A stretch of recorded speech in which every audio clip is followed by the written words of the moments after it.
네, 안녕하세요. 다크서클님 어서오세요. F님 어서오세요. 어휴, 덥네. 잠깐 이거 좀 벗고 해야 되나? 어휴, 잠깐만. 어휴,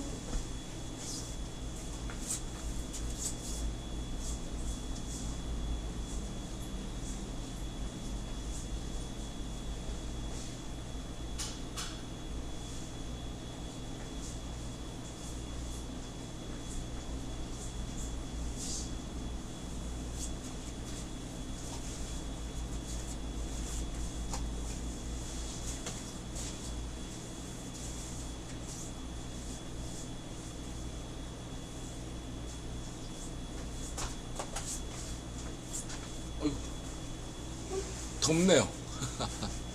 네, 헤르메트커님 어서오세요. 네, 방송 시작하겠습니다. 772회 옥설타임즈쇼 2024년 3월 2일 이널리 종교개혁가 느헤미야가 구약 창세기 저자입니까? 빛의 신 누스카, 이스라엘 핑케스타인, 이사야, 아슈르바니팔 도서관, 나발리, 성렬영, 한동훈, 철수영, 김길선, 이천수, 피원 하모니. 자, 오늘은 그 창세기 문화론부터 시작하겠습니다. 종교 개혁가이자 창세기 저자 느헤미야는 이집트 서민어를 발명한 이집트 26왕조 혁명정부를 세운 아슈르바니팔 황제와 아시리아 제국의 왜 호의적인가 30번째 이야기. 자, 그 인드라 수메르 경제사론에서 늘 강조하는 게 뭐죠? 이집트어는 무덤어다. 이런 점을 인드라들 강조했고요. 문명이라는 것은 저는 동시다발적으로 보지는 않아요. 그러니까 시기적으로 같이 일어날 수는 있지만 기원이 분명히 있다고 보는 거죠. 그래서 그러한 가설을 세운다면 왜 이집트만 다른 예를 들면 그리스다, 로마다, 켈트다 다 이웃 문명의 영향을 받아요. 한반도 문화도 그렇고 일본 문화도 그렇고 중국도 예외가 아니죠. 인도도 예외가 아닙니다. 심지어 수메르도 예외가 아니죠. 중앙아시아 문화도 다른 데서 영향을 받은 거죠. 네, 상호작용이 있습니다. 심지어 아메리카 인디언도 연관이 없는 듯 하면서도 잉카, 마야, 북미, 인디언 문화 사이에 어떤 공유점이 있을 수 분명히 있다 이거죠. 폴리네시아 문화도 섬과 섬 사이가 엄청 먼데도 유사한, 특히 언어 면에서 유사한 면을 가지고 있습니다. 근데 왜 이집트만이 고립돼서 독자 문명이 있다고 착각하십니까? 저는 그러한 가설에 동의하지 않습니다. 다시 말해 이집트 왕조를 세운 최초의 1왕조가 기원전 3000년경인데 뭐 역사적으로 그렇게 확인된 건 아니에요. 무덤에 있다더라 이 정도지. 없어요. 그것도 있다고 칩시다. 저는 이집트 문명을 깎아낼 생각이 추호도 없는 사람이에요. 중요한 건 이집트 피라미드를 누가 건설했냐 이거예요. 외계인이 건설했습니까? 아니죠. 인드라가 강조하듯이 이집트 역시도 밑에서 내려온 남아한 인드라 볼 때는 달마 아리안과 현지인의 결합이다. 그것이 이집트 3000년경에 있었고 그 다음에 2500 기원전 그리고 한 번 더 뜨는 게 이집트 왕조가 그 유명한 쿠프 기자 피라미드 있잖아요. 2500년에서 600년 사이에 만든 거 엄청나게 크단 말이야. 이거는 뭐 비록 지구라트의 이집트판 변형일지라도 어쨌든 독특한 모양새를 갖추고 있다 이거죠. 이걸 어떻게 봐야 되는가 라는 거죠. 그렇죠? 이거 이집트에 따로 어떤 뭐가 있지 않냐 이렇게 얼마든지 상상할 수가 있습니다. 저는 이렇게 생각해요. 간단하게. 기원전 2000년대 이전에 이집트에서 피라미드 말고 뭐가 있냐? 없다 이거예요. 그리고 그 거대한 피라미드 이전에 발견된 조그만 피라미드를 봤을 때 이거는 수메르 지역에서 온 지구라트를 변형시킨, 예를 들면 수메르 지역에서 온 어떠한 석궁이 감독해서 모델을 만들었고 후에 만들었다, 이런 가설을 얼마든지 쓸 수 있고 인드라만의 주장이 아니다는 얘기죠. 다시 말하자면 이집트 역대 왕조를 보면 대체로 리비아인이 집권하거나 누비아인이 집권하거나, 누비아인 혼혈이 집권하거나 리비아인 혼혈이 집권하거나, 그 다음에 힉소스인, 인드라 강조했던 인드라 아리안. 그래서 힉소스 예를 들어봤을 때 힉소스만 예외가 있냐 이거죠. 아니다 이거죠. 그 이전에도 남아있을 거다 이거죠. 그래서 그 쿠푸의 기자 피라미드도 인드라는 어떻게 보냐면은 그 인드라 가설은 드라비다 아리안이 만들었을 것이다. 드라비다 아리안이 지배했을 것이다. 그러니까 왕조는 막 26왕조 막 그런데 이집트가 중간중간에 고각적으로 증명이 되지 않는 왕들이 너무 많아요. 왜? 수메르 왕목록처럼 검증이 되지 않은데, 연속성이 없다는 얘기죠. 거기도 이집트에도 기후 격변이 있었기 때문에 특징적이게도 기원전 3000년 그때 서아시아에서 홍수가 있었잖아요. 그때로 단절됐다가 쿠프 때, 막 수메르에서 엠마라게시가 엔닐 신전 만들고 본격적인 수메르 권력 투쟁이 접어들었을 때 그때 쿠프 기자 피라미드가 만들어진 거거든요. 또 그때도 딱히 피라미드 말고 없어. 본격적으로 이집트 왕조가 부각된 거는 우루 사망조 시기에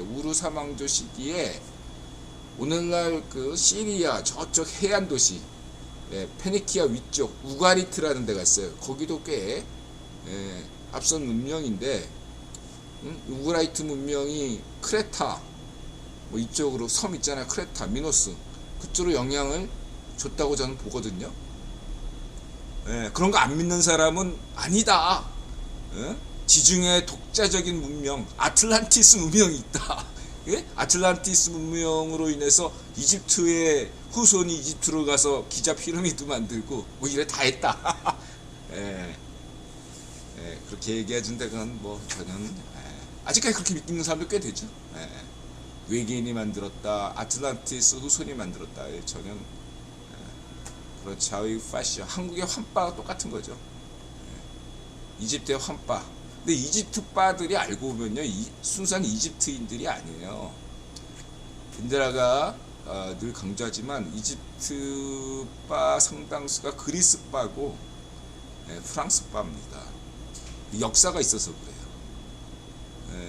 걔네들이 그런 것들을 주장할 만한 그러니까 보통 그래서 헬레니즘 파 대 헤브라이즘 이런 얘기 많이 들어보셨죠?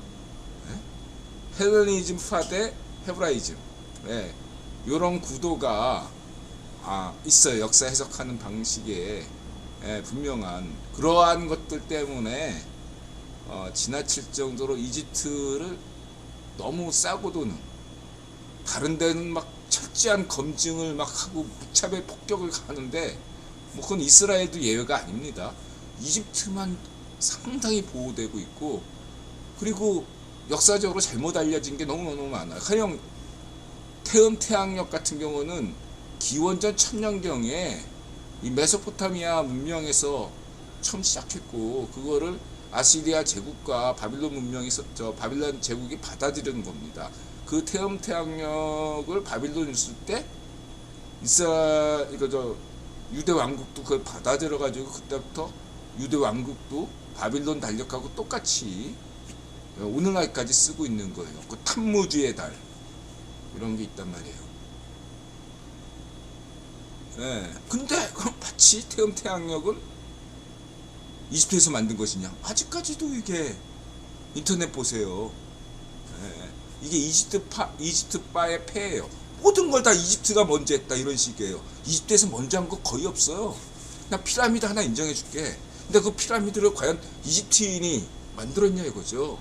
아니 다른 수메르 문명도 수메르인이 혼자서 만들었다 이렇게 얘기 안 하고 여러 가지 문명이 합쳐가지고 만들었다 이러는 판에 왜 이집트만 그렇게 싸고 그러는지 이해를 못하겠어요. 저는 그렇게 이집트인들이 인드라 말에 대해서 기분 나빠하지 마세요. 다른 나라도 다 그런데 이집트만 그럴 필요가 뭐가 있냐 이거예요. 전 세계에 그런 나라가 없다 이거예요. 이집트만 예외야 모든 게. 전 그거는 받아들일 수가 없다. 그거는 비과학적이다. 저의 파시즘이다. 그래서 일부 프리메이슨들이 타락하는 게 그런 이집트바에 너무 매몰되다 보니까 일루미나티가 된다. 전 그렇게 보고 있는 거예요. 위험하게 보고 있어요. 이집트바에 너무 빠지면 일루미나티가 됩니다. 자의 파셔가 돼요. 전 그렇게 확신하고 있어요. 그리고 이런 것들을 좀 확산시킨 국제유통자본 관점에서 유통자본 관점에서 빅터 로스차일드가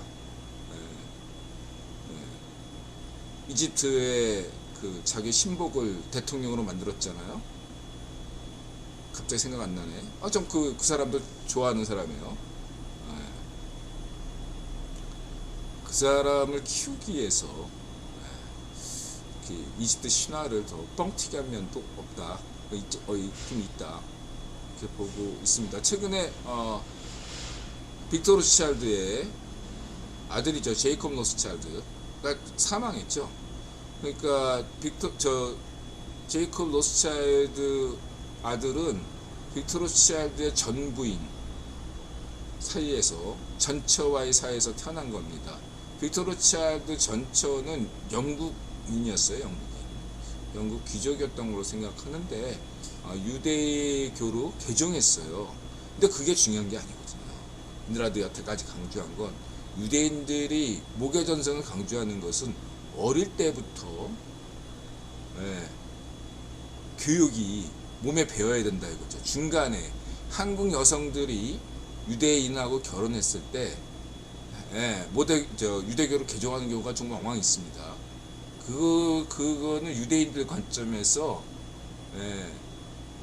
그냥 25% 정도라고 볼 거라고요. 그 엄마가 태어날 때부터 유대인이어야 된다 이거예요. 그래야지 그 몸에 밴 습관이 유대인으로서의 정체성을 가진다 이렇게 생각하기 때문이죠. 참고하시고요.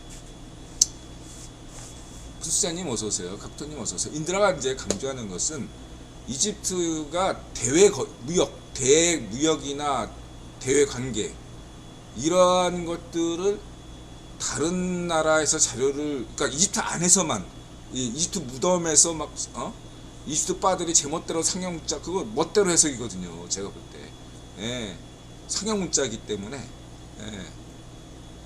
얼마든지 상상력을 발휘해가지고 할 수가 있어요.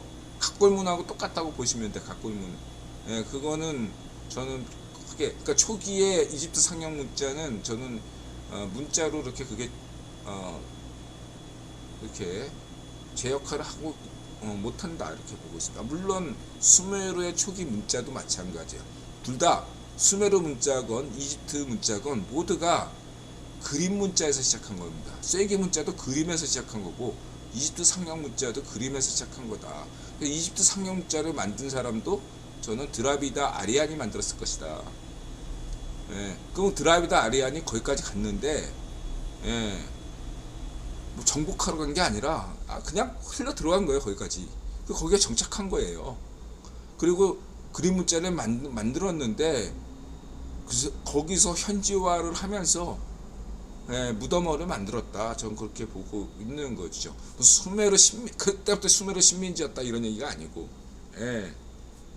저는 드라비다 아리안이 이집트까지 갔다 그렇게 보고 있습니다. 드라비다 아리안이 페니키아 시리아까지 가서 우가리트어도 만들었고 수메르도 현지 문화와 결합해서 이렇게 문명을 만들었다. 급속도로 특징이 그거예요. 기원전 4000년에서 3000년 사이에 활동이 두드러지거든요. 그거는 드라비드 아리안과 서아시아 문명이 결합한 결과다.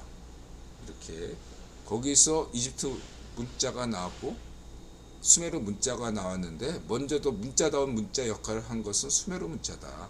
이집트는 그냥 이집트에는 늘 하나만 더 얘기할게요. 수메르는 이미 기원전 4000년에서 3000년 사이에 일정한 행정 틀을 가지고 고대 국가의 틀을 이미 갖춘 나라예요. 반면에 이집트에는 그게 없어요. 아무것도 없어. 무덤에 있는 문자 하나밖에 없다니까요. 저게 기원전 3000년에 있었을 것이다. 이렇게 추정할 뿐이지 아무런 고고학적 증거가 없어요. 근데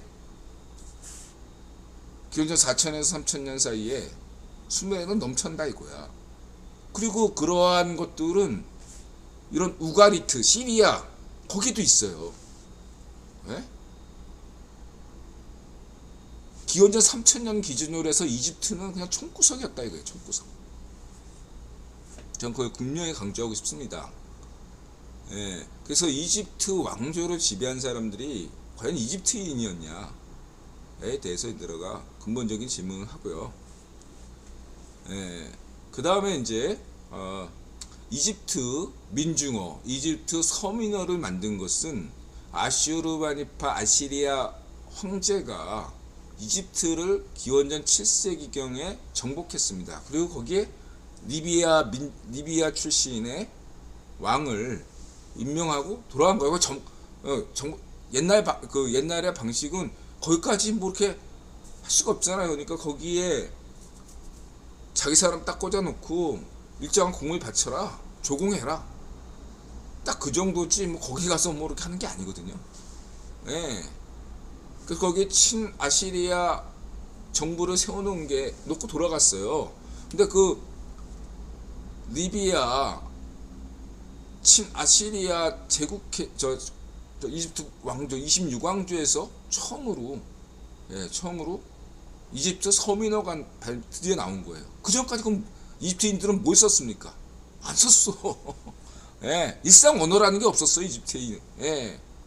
외교할 때도 그 잘 나간다는 람세스도 아다르만가 아마르단가 히타이트하고 외교할 때도 그 문서가 있거든요. 그 문서는 이집트어로 한 게 아닙니다. 아카드어로 했어요. 당시에 서아시아 공용어는 아카드어고 종교어는 수메르였어요. 오늘날 공용어가 뭐 영어이듯이 중세 유럽 때 종교는 라틴어고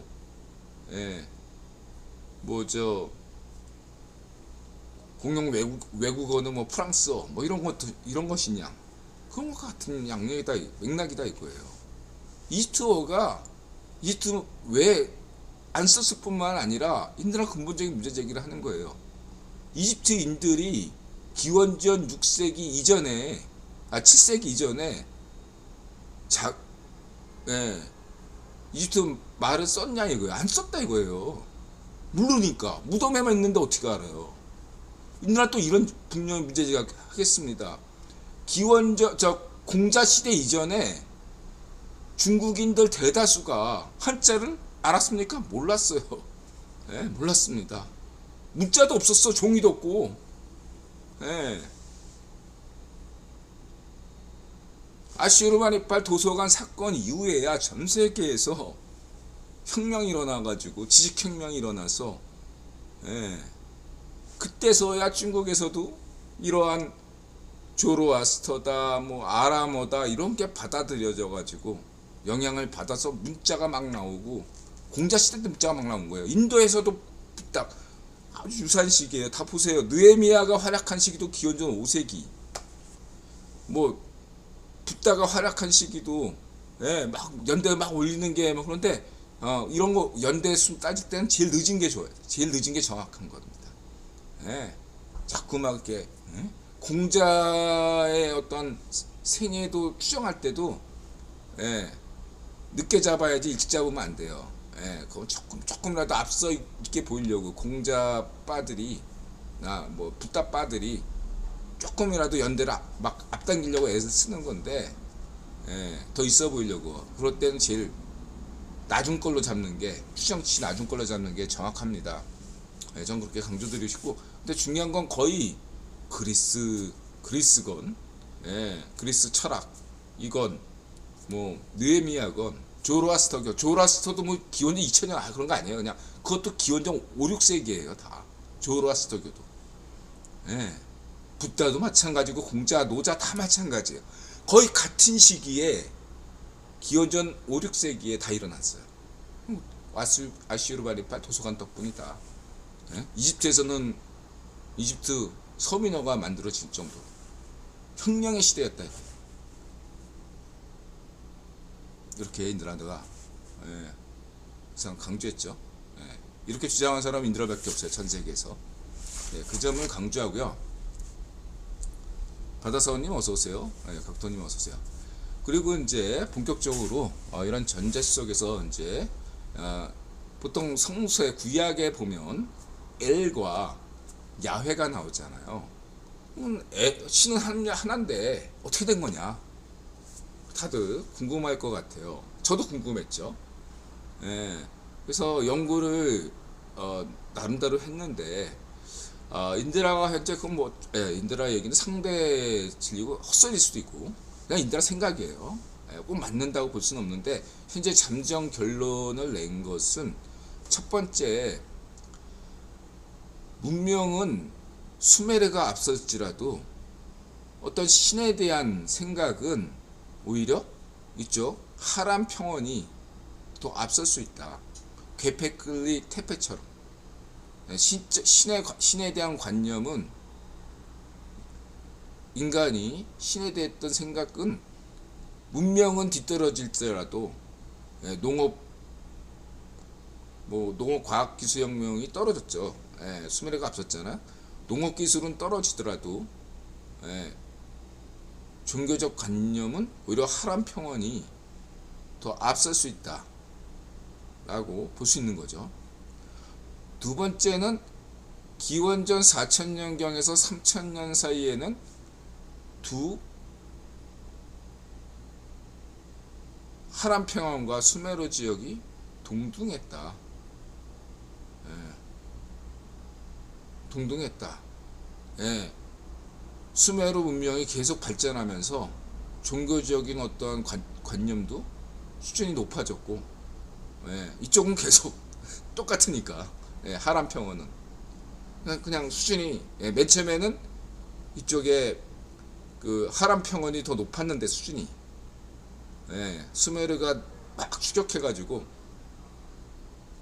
기원전 4000에서 3000년 사이에는 똑같아졌고, 기원전 3000년 이후 이제 기원전 이제 한 2600년서부터 신들의 질서, 그 관념을, 신들의 질서 관념을 수메르가 만들어냈거든요. 가족관계 이런 거, 자연신이 아니라 인격신으로서 그런 개념으로서 이야기를 만들어냈다 이거죠. 수메르에서 먼저. 그러면서 수메르 문명이 종교 수준도 높아져 가지고, 이제 예전에는 하람 평원에서 종교가 수메르로 갔는지 몰라도 거꾸로 수메르에서 하람 평원으로 간 거다. 이렇게 3단계로 볼 수가 있습니다. 중요한 것은 뭐냐면은, 중앙아시아에서 드라비다 아리안이나 달마 아리안이 왔을지라도 이들의 종교관은 그렇게 없었다. 중앙아시아에서도 특별히 종교란 게 없어요. 그런 걸 찾아먹을 건덕지가 없어요. 종교만큼은 다른 거에 어떤, 예를 들면 가축화, 그 다음에 무기, 말, 뭐 이런 것들 같은 경우는 중앙아시아에서 온 게 확실하거든요. 근데 종교만큼은, 신관념만큼은 서아시아의 전유물이었다. 독특한 특산품이었다. 이렇게 저는 강조 드리겠습니다. 이 점을 강조하고요. 그렇다고 한다면 초기에 엘은 누구냐? 엘은 뭐냐? 엘은 이러한 하람 평원, 오늘날 터키, 시리아, 이라크 북부, 가나안까지 포괄해서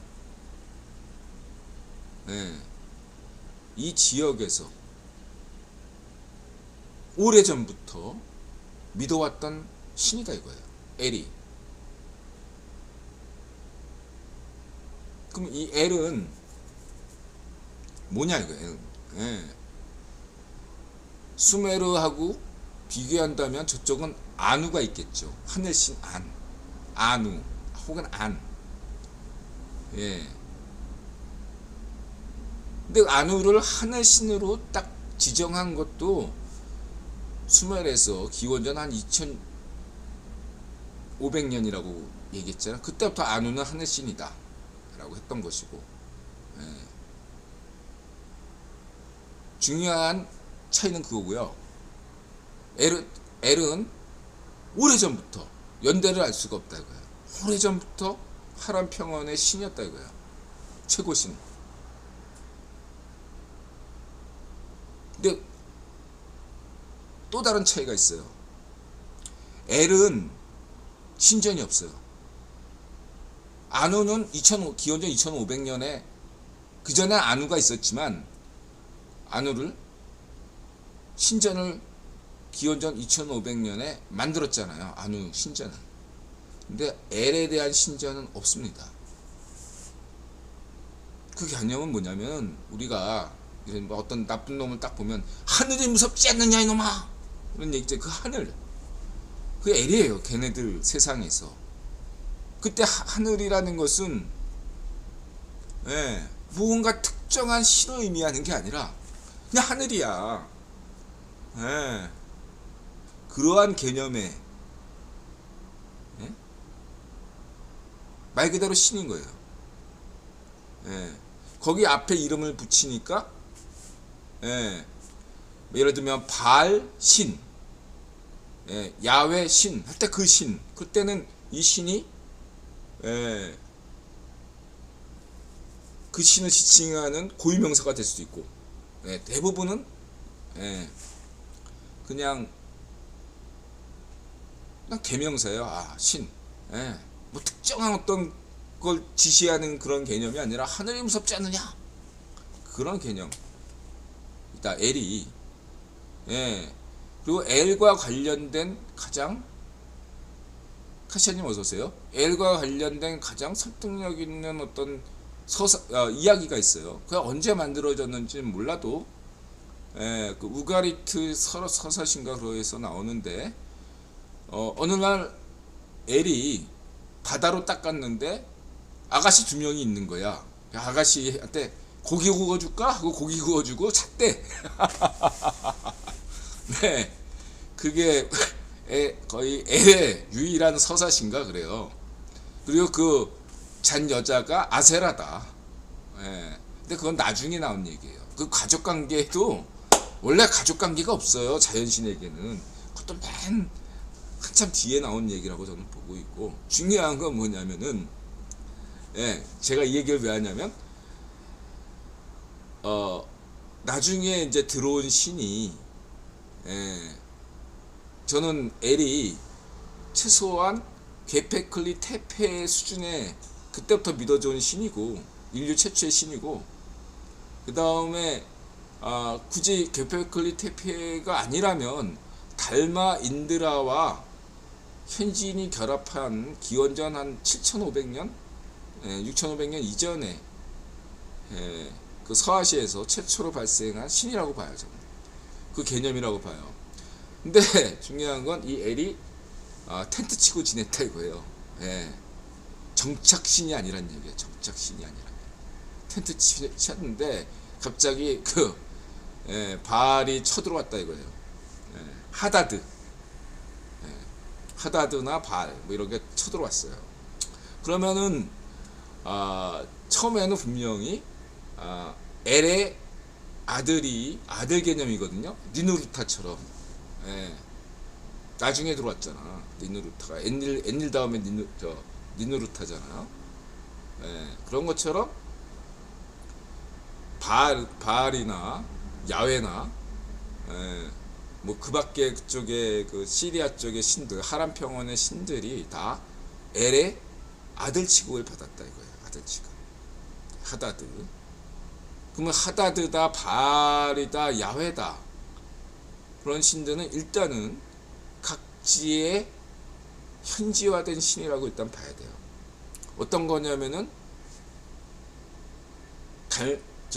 저는 제가 볼 때 그런 바알이나 그 야훼나 그러한 신들 개념이 하다드 이러한 개념이 저는 드라비다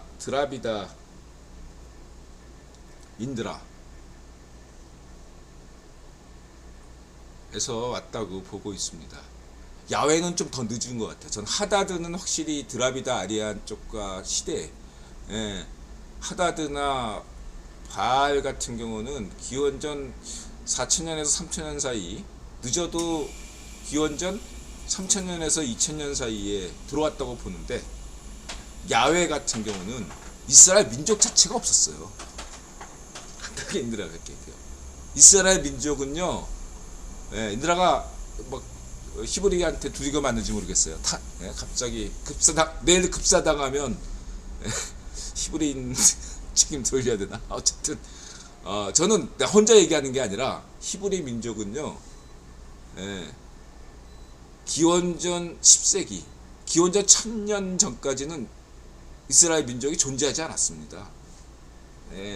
심지어 기원전, 엄밀하게 얘기하면 기원전 900년 전에는 존재하지 않았다. 물론 그런 원형은 있었겠죠. 저는 인드라 입장에서는 그렇게 얘기하잖아요. 한민족은 언제 형성됐느냐? 통일신라 때 형성됐다. 이렇게 얘기하는 사람이잖아요. 원형은 있었겠죠. 그런 재료가 될 수 있는 민족을, 이스라엘 민족이라는 정체성을 가질 수 있는 어떤 재료가 되는 족속들은 분명히 있었을 겁니다. 근데 오늘날 한국인이다, 오늘날 히브리인이다 말할 수 있는 어떤 그런 정체성을 가진 히브리 민족은 기원전 9세기, 기원전 900년 전에는 없었다. 기원전 9세기, 800년, 기원전 800년 때 무렵에야 이스라엘 민족이 탄생했다. 이런 게 인드라 잠정 결론이에요. 대체로 고고학자 이스라엘 핑케슈타인 견해에 동의하면서 100% 동의하는 건 아닌데 대체로 그렇다, 이렇게 말씀드릴 수 있겠습니다. 그 전까지 야훼는 없었다. 저는 그렇게 확신해요. 그러면 언제부터 그러면 이스라엘 민족은 언제부터 있었냐? 이스라엘 핑케슈타인 의견과 다른 사람 의견들을 인드라가 여러 가지를 막 진짜 이거를 막 열심히 나름대로 뭐 그래봐야 뭐 인터넷 서핑이지만 그래도 여기저기 열심히 찾아본 결과 다윗 솔로몬이란 사람이 여호수아도 있을 수 있다. 그런 이름이 있다 이거예요. 여호수아나 다윗 솔로몬이 있을 수는 있는데 기껏해야 한국사로 치면 삼국시대의 통일신라가 아니라 사루국도 많이 쳐준 거다 이거. 예루살렘 정도의 족장이 아니라 예루살렘도 너무 커. 그냥 동네 족장. 그것도 정착했는지도 약간 의심이 드는데 그런 어떤 고고학적 유물은 좀 발견된 것 같아요. 그럼 이 사람들이 어떻게 그러면은 아니 구약에서는 그 다윗과 솔로몬 그 통일 이스라엘 왕국이 있었는데 궁중 암투로 인해서 왕자들의 난에 의해서 북이스라엘과 남유다 왕국으로 분열됐다. 이렇게 얘기되고 있는데 이건 어떻게 된 거냐? 아예 통일 이스라엘 왕국이 없었다 라는 거죠. 가장 인드라가 볼 때 이거는 인드라가 세계 최초 가설이에요. 예, 저는 느헤미야 종교개혁가 느헤미야가 창세기만 쓴 게 아니라 출애굽기도 썼다 이렇게 보는 편이에요. 그리고 모세는 없었다. 아브라함도 어떤 신화적 인물이듯이 모세도 역사적 실체가 없는 신화적 인물입니다. 필요해서 종교 개혁에 필요해서 모세라는 인물을 신화를 만든 겁니다. 모세 신화를. 그러면 모세 신화하고 가장 적합할 적당한 역사적 인물이 누구냐? 쇼생크 탈출이다. 그래서 쇼생크입니까? 쇼생크 영화 쇼생크 탈출 있죠? 예, 출애굽기의 모델이 됐던 인물은 인드라 볼 때 이집트의 리비아 이 사람도 리비아 왕인가? 예, 이집트 몇 왕조죠? 하도 많아가지고 22왕조인가? 예, 리비아인이네. 리비아인 이집트인이 아니에요. 예, 쇼생크. 요때 또 이집트가 또 이렇게 처음으로 외교 활동을 해요. 람세스 이후로 처음으로 서아시아 문제 간섭을 합니다. 그래서 이 쇼생크가 22왕조 시조인데 이 사람이 시리아의 다마스커스까지 진격합니다. 쫙 진격해요. 근데 이게 해안 도시 따라간 거예요. 지도 보시면 여기 지도 보시면 들어가서 일부러 지도를 볼게요.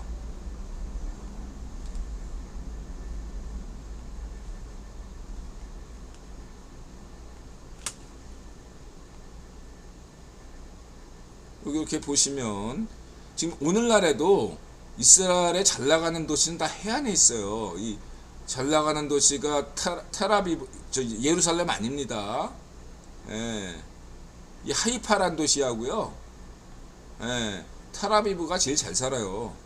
뭐 텔아비브가 서울 인천이면 이 하이파가 부산 정도 되는 도시입니다. 다 해안 따라 돼 있잖아요. 우리 나사렛 예수님 어디 있습니까? 총구석에 계시죠. 그리고 북이스라엘 왕국의 수도가 이 나블루스라는 데가 어디냐면 세켐이 여기 있고요. 이게 세켐이에요. 제가 좀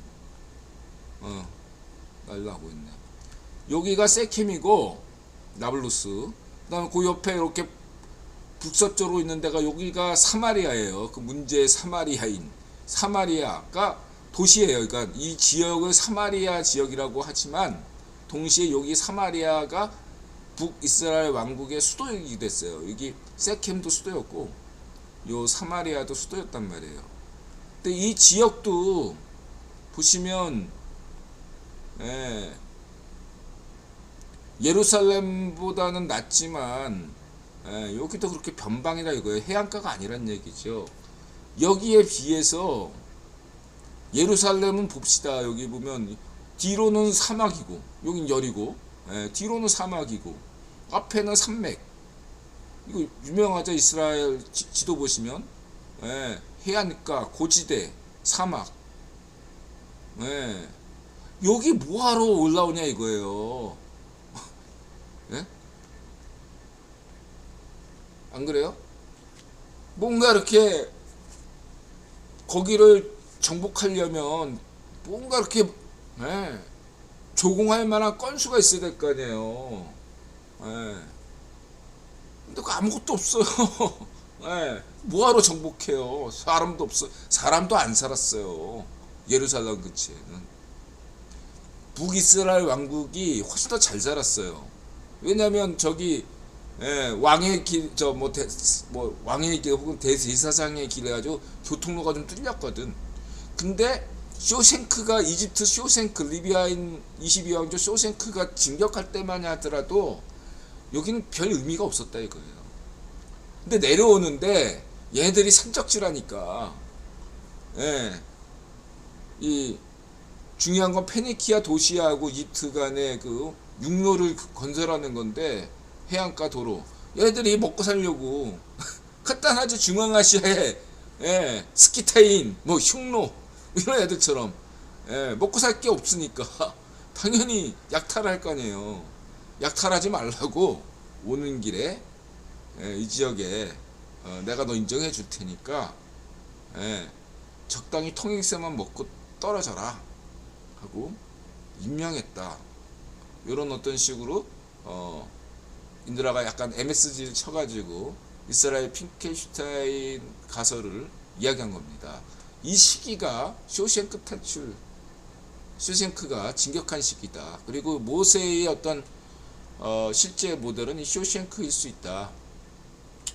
이 쇼생크의 어떤 업적은 이미 묘비나 공식적인 문헌에도 다 있다 이거죠. 네. 또 하나는 무조건 쇼생크가 모세의 어떤 그런 것이 아니라, 인드라 볼 때 느헤미야가, 정치적 의도가 분명히 있습니다. 느헤미야가 여기에 그 에돔의 전설, 에돔인의 전설, 예, 시나이 반도나 어디 사우디아라비아에서 막, 예, 홍해 탈출한 다음에 막 방황하잖아요. 이 방황하는 어떤 이러한 것은 에돔인의 어떠한 서사시에서, 예, 전해 내려오는 이야기에서 자극을 받았을 것이다 라고 저는 봐요. 소돔과 고모라가 사해 남서부 쪽에 있거든요. 그것도 에돔 영역이라고 저는 볼 수 있잖아요. 에돔의 영역. 그 소돔과 고모라도 그러한 전해 내려오는 설화가 있었기 때문에 그것도 에돔 설화. 그러니까 이 모세 설화에는, 모세 출애굽기에는 이 쇼생크 탈출과 에돔인의 어떤 유목민의 어떤 서사시, 이것과 그 다음에 그 아카드 제국의 사르곤, 이 세 가지가 결합된 것이, 그 사르곤은 굉장히 당대 유명했거든요. 예, 나보드니스 바벨론 왕이 고고학 발견을 했고 사르곤에 대해서, 그 다음에 아시리아 황제 스스로가 자기는 사르곤 2세다 하면서 사르곤은 전 세계에 다 자랑하고 다녔기 때문에 사르곤에 대해서 다들 알아요. 그러니까 이 사르곤 전설과 이 쇼생크 탈출과 에돔의 전설을 버무려서 만들었을 것이라는 게 인드라 세계 최초 가설이에요. 예. 그리고 여기서 중요한 게 있습니다. 그 뭐냐면은 그 이슬람교를 만든 그 모하메드가 원래 유대교라고 얘기했잖아요. 유대교. 예. 얘가 유대교인데, 이 실제 이 이슬람교 이전에는 유대교 지파들이 사우디에 많았대요. 꽤 있었어요. 주로, 예, 무역로를 통하던, 예, 무역로 쪽으로, 뭐 메카다 이런 데가 사실은 다 그 무역로거든요. 근데 이 모하메드가 부인을, 예, 부인도 유대교죠. 예, 그 만났는데, 이 부인의 유대교는 어떤 유대교냐면은 그 이스마엘, 예, 아브라함의 그 이쪽 그 이삭 말고, 사라 말고 다른, 예, 그쪽 계통의 그러한 전설이, 예, 이쪽에 실제로 있었다 이거죠. 이슬람교 이전에도. 이거를 모하메드가 발명한 것이 아니라, 예, 실제로 거기에 있었다 이거예요. 그럼 이걸 누가 만들었겠느냐? 이런 전설을 어떻게, 예, 그 유대인이 기원 후 70년에 망해가지고 다 흩어졌는데 600년 지나가지고 모하메드가 어떻게 이거를 전해 들었겠냐 이거예요. 제가 볼 때는 이 에돔인 출신들이 사막 부족이거든요. 예, 사막 유랑 집단이었고 원래. 예, 그렇기 때문에 거기 망한 다음에 예, 이쪽 사우디 아라비아 이쪽 아랍 쪽으로 쫙 내려온 거예요. 제가 볼 때. 예.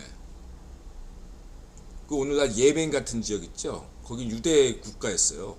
이미 이슬람교 믿기 전에 오늘날 문제가 많은 예멘, 예, 거기 있죠 지역. 거의 유대 왕국이었어요. 어쨌든 그러한 게 이미 이슬람교가 도입되기 전부터 있었단 말이에요. 근데 이제 이게 삼촌 따라 모하메드가 어디 갔냐면 시리아로 쭉, 예, 같이 따라갔거든요. 시리아가 하람 평원, 에레, 다마스커스 이런 지역 아닙니까? 거기서 공부를 많이 했대요. 뭔가 얘기 많이 들었다는 거죠. 그래서 만든 게 이슬람교인데, 님들아 볼 때는 모하메드가 나름, 예, 잘 만든 거다. 그러니까 오래 살아남은 거다 라고 볼 수 있어요. 왜냐하면은, 예, 아랍 민족의 조상이, 예? 얘기거든. 구약이. 그게 반드시 창작물이 느헤미야의 창작물이긴 하지만, 느헤미야가 그냥 지어낸 게 아니라 다 근거가 있게 지어냈기 때문에, 모하메드도 봐도 이게 서아시아의 역사다 이렇게 생각된 거죠. 실제로 그렇고. 예. 엘이라는 거에 뭐냐면은 맨날 이슬람교에서 알라 그러잖아. 알라나 엘이나 똑같은 말이에요. 예. 심지어 뭐 몰타 같은 데는 기독교 국가 아닙니까? 거기서도 알라예요. 믿는 건 기독교인데 발음할 때는 알라 그런데요. 그러니까 알라나 옐로힘이나 엘이나 다 같은 개념이에요. 그리고 오늘날 사우디아라비아나 이 아랍 지역 사람들의 DNA 조사하면, 예, 공통점이 다 있다 이거죠. 예, 히브리인이나 아랍인이나 다를 게 없어요. DNA 조사하면 거의 같이 나와요. 달마 인드라와 현지인, 예? 드라비다 아리안과 현지인이 결합된 게 셈죽이다. 이렇게 볼 수 있겠다. 이렇게 저는 말씀드리고요. 그럼 야훼는 뭐냐? 예, 야훼는 바로 에돔의 신이었다. 에돔이 현지화된 거예요. 그러니까 제가 볼 때는 하다드가 가나안에서 현지화될 때는 바알, 페니키아 이래서 바알로 됐고, 예, 이쪽에서 에돔에서는 이거를, 예, 야훼로 된 거다. 아유, 뭐 같은 신인데 왜 다르게 불러? 지방 사투리가 원래 그렇죠. 현지화된 거예요. 예, 믿는 건 같지만 현지화, 예? 어머니, 여성, 현지화라는 게 뭡니까? 예, 유목 집단이, 예, 현지의 여성을 약탈해서 결혼하는 거죠. 약탈혼. 일반적이잖아. 중앙아시아나 유목민 사회에서는 약탈혼이, 징기스칸도 약탈혼의 자손 아닙니까? 약탈혼 한 거죠. 에돔하고 약탈했는데 에돔 여성이 믿는 신이 야훼였다. 그리고 남유다 왕국에서 야훼 신이 점점 인기가 높아졌다는 거죠. 북이스라엘 왕국에서 야훼 인기가 상대적으로 덜했던 것은 거기는 에돔하고 멀리 떨어져 있기 때문에, 물론 북이스라엘 왕국에서도 야훼를 믿는 사람들이 조금씩 늘어났지만 거기는 저쪽 페니키아하고 가깝고, 예, 훨씬 더 잘 먹고 잘 살았기 때문에 상대적으로 주변 여건상, 예, 거기는 더 바알을 많이 믿었다 이거죠. 다시 말하면 북이스라엘이든 남유다 왕국이든 두 정파가 치열하게 싸웠다. 한쪽은 바알 당이고 다른 한 당은 야훼 당이었다. 실제로 이사야가 활약했던 시기는 두 파가 치열하게 싸울 때다. 그러니까 야훼는 9세기에 기원전 9세기에 나타나서 언제 확실히 자리 잡았냐면 이사야 때 확실히 자리 잡았다. 그 요시야 왕 때 확실히 자리 잡았다. 기원전 언젠가 그게 한 7세기 그쯤 7, 8세기 그 정도 한 200년 300년에 걸쳐서 야훼라는 신이 확실히 이스라엘의 지도적인 신이 됐다. 그것을 입증하는 것이 이사야다. 근데 이사야도 그 유일신론에서 중요한 건 뭐냐면은 이사야서 후반부에는 오직 신은 야훼밖에 없다. 이렇게 얘기할 때 이사야가 아니라 느헤미야예요. 제가 볼 때. 당시에 이사야는 철저한 오직 야훼였긴 하지만 유일신까지는 안 갔다고 저는 생각해요. 거기 그 이사야 12장가 12절인가 보면 다른 신들을 언급하거든요. 그러니까 다시 말해 이사야 시대는 다른 신들이 있는데 내가 믿는 야훼 민족신이 최고야 이런 개념이지 다른 신들을 인정하지 않는 게 아니거든요. 또 바알 신도 있고 뭐 저쪽에 무슨 뭐 엔릴도 있고 다 있는데 그래도 야훼 신이 최고야 이런 개념의 것이 이사야의 입장이지 다른 건 신이 아니야 오직 야훼만이 신이다 유일신이다 이런 관점이 아니거든요. 근데 이사야서 후반을 보면 유일신으로서 얘기하는데 이거는 느헤미야 입장이다 이렇게 저는 보고 있고요. 이렇게 돼서 말씀드리고 어떤 국제 정세에 대해서는 여기 글을 참고하시면 되겠습니다. 그래서 결론은 바빌론 유수기 때 저 참 하나만 더 얘기하면 이사야 12절인가 거기에 보면은 뭐 고지안 뭐 리셋 뭐 텔라사르의 니네들 믿는 신이 뭐냐 하면서 이사야가 떠들잖아요. 얘기하잖아요. 왜 하필 거기를 얘기하냐면 그 사람들이 하람 평원 에덴의 아이들이라는 거예요. 에덴 때문에 에덴의 아이들 그런 편이 나오잖아요. 에덴의 자손 에덴 차일드 그때 에덴이 뭐냐 이거예요. 거기는 다른 하람 평원이긴 하지만 왜 그런 표현이 나왔을까 생각을 했는데 북이스라엘 왕국이 아시리아 왕국에게 망했잖아요. 그러면 아시리아 제국의 정책은 뭐냐면요, 이주시켜요. 그 사람들의 일부 사람들을 다른 지역으로 이주시킵니다. 죽이지 않았어요. 북이스라엘 왕가 사람들은 살아남았습니다. 다윗 왕가들은 나중에 바리새인 애들이 하스몬의 왕조한테 딴지 걸 때 다윗 왕가의 자손이어야만 한다 이렇게 주장할 다 그 정치적 배경이 있지만 어쨌든 근데 남유다 왕국에는 없어요.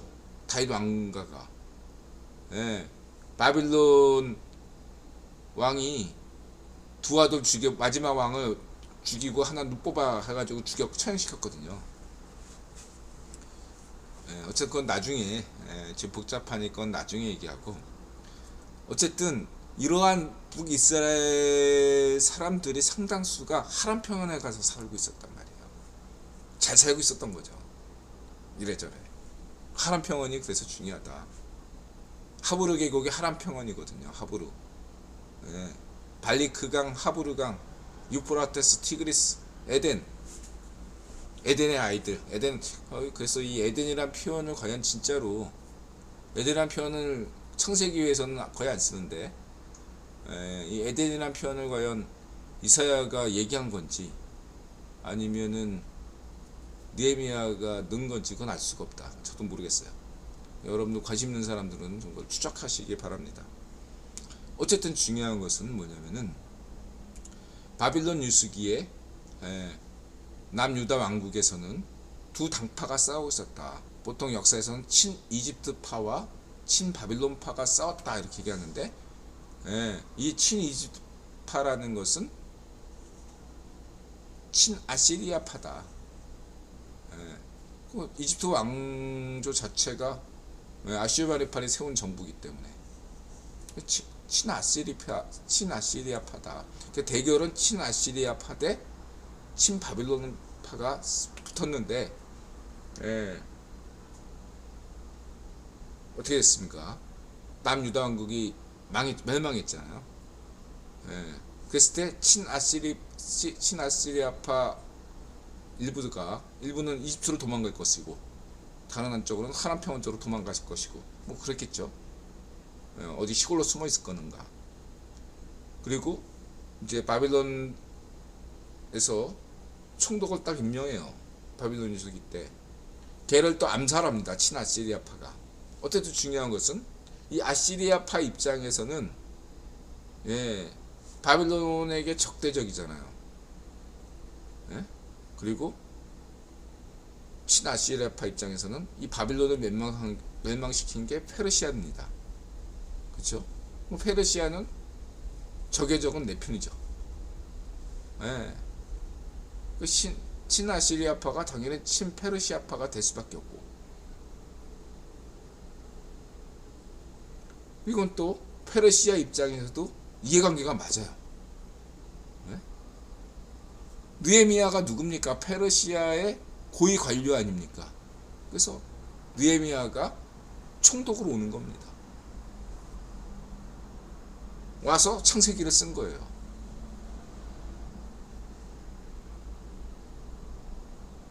페르시아 입장이나 당시의 이해관계가 딱 맞아떨어진다. 아시리아의 관점과 페르시아의 관점과 당시의 느헤미야 이쪽 유대인들의 관점이 이해가 일치됐다 이거예요. 거기다가 바빌론의 마지막 왕조가 나보도니스라고 있는데, 이 사람이 하란 평원 출신이에요. 어머니가 하란 출신이고, 사르곤 왕가의 혈통을 가진 왕실 출신이에요. 그리고 하란이 어디냐면 바빌론 제국에게 망할 때 아시리아 제국이 니느웨가 수도인데 함락당하니까 어디로 망명을 갔냐면 하란 평원으로 가서 하란을 거점으로 해서 최후 항쟁을 했던 지역이 하란이에요. 말하면 한국전쟁으로 치면은 서울 함락당하니까 부산인 거예요. 부산. 여기면 끝난다 하고 생각하고 거기를 최후 항쟁지로 정한 게 하란입니다. 그 하란 출신의 어머니가 믿은 게 뭐냐? 달신 난나와 빛의 신 누스카다 이거예요. 열광적인 달신 난나의 숭배자였고, 빛의 신 누스카의 숭배자가 이 나보도니스 어머니예요. 그리고 나보도니스도 그 어머니의 뜻에 따라서 열심히 이 바벨론을 뒤엎어서 아시리아 제국으로 만들어야겠다 까지는 생각은 못했지만 그러한 생각을 하면서 했다고 볼 수가 있습니다. 바빌론의 마지막 왕이 이랬다 이거예요. 모든 이해관계가 다 맞아떨어진 거죠. 더 중요한 건 뭐냐면 이때 하란에서 믿었던 달신은 이 수메르에서의 달신 난나와 조금 달라요. 동시대, 아까 얘기했죠. 맨 처음에 얘기했을 때 이 하란평원의 종교관념이 기원전 4000에서 3000년 사이는 같았다. 다시 말해서 수메르에는 다신 난나가 있었겠지만 이 하란평원에서는 사가르라는 신이 있었다. 달신이에요.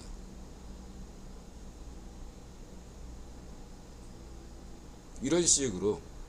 예. 반면에 누스카 같은 경우, 빛의 신 누스카 같은 경우는 원래 기원전 4000년에서 3000년 사이에 나왔던 불의 신으로 봅니다. 불의 신. 예. 이 누스카라는 개념은 확실히 인들아 볼 때 수멜에서 온 겁니다. 수입된 거예요. 하란에서 이 빛의 신이란 개념이 보여지지는 않습니다. 누스카는 분명히 수멜에서 온 개념이라고 저는 보고 있습니다. 누스카 개념은 기원전 3000년에서 2000년 사이에 들어왔다고 저는 보고 있고요.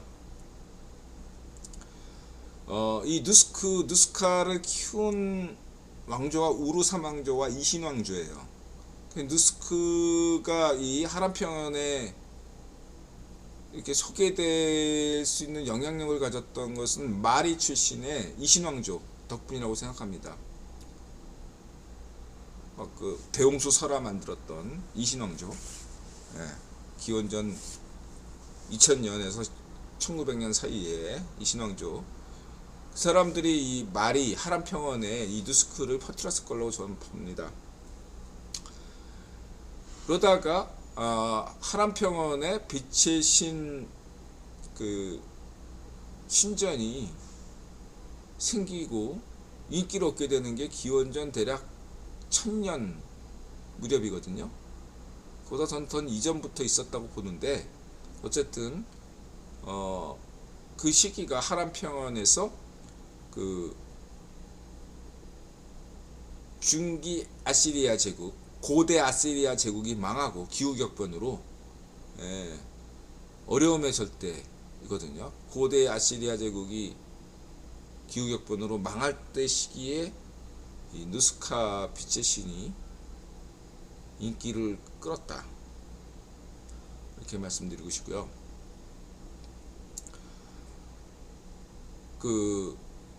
그리고 야훼가 왜 그러면 느헤미야가 이 야훼 신을 굉장히 중요하게 여겼냐?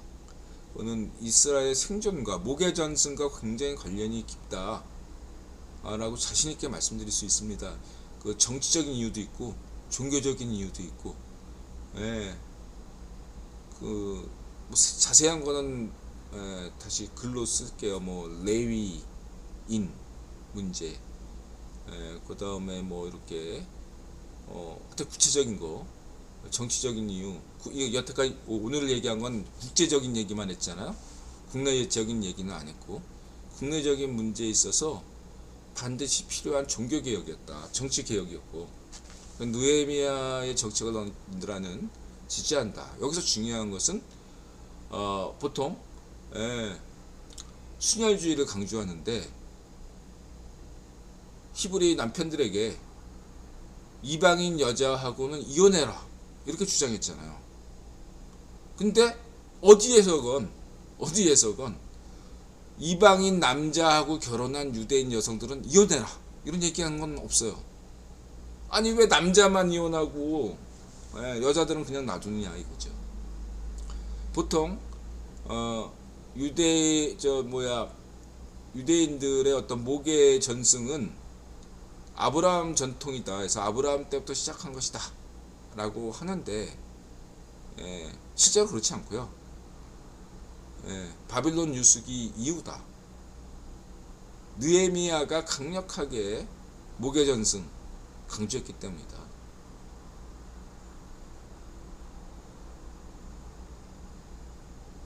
저는 그렇게 확신하고 있습니다.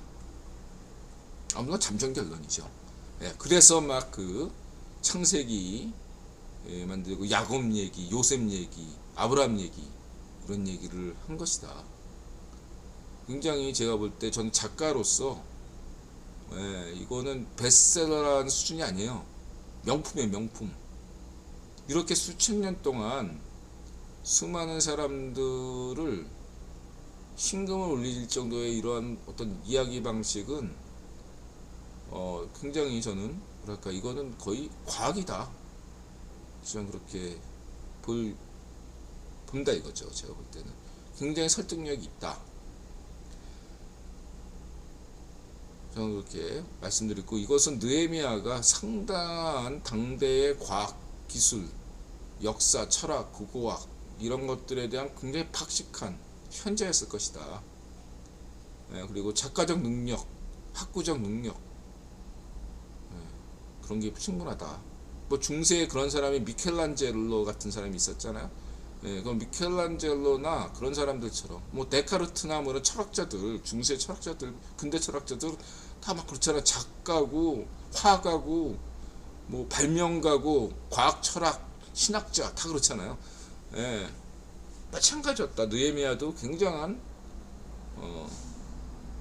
천재였다. 내가 이느라 볼 때 그렇게 평가할 수 있고, 느헤미야에 대해서는 나중에 다음 시간에 조금 더 그 사람의 생애와 그 페르시아 왕국의 태동, 조로아스터교 뭐 그런 것들은 나중에 말씀드리고, 오늘은 요 정도만 하고요.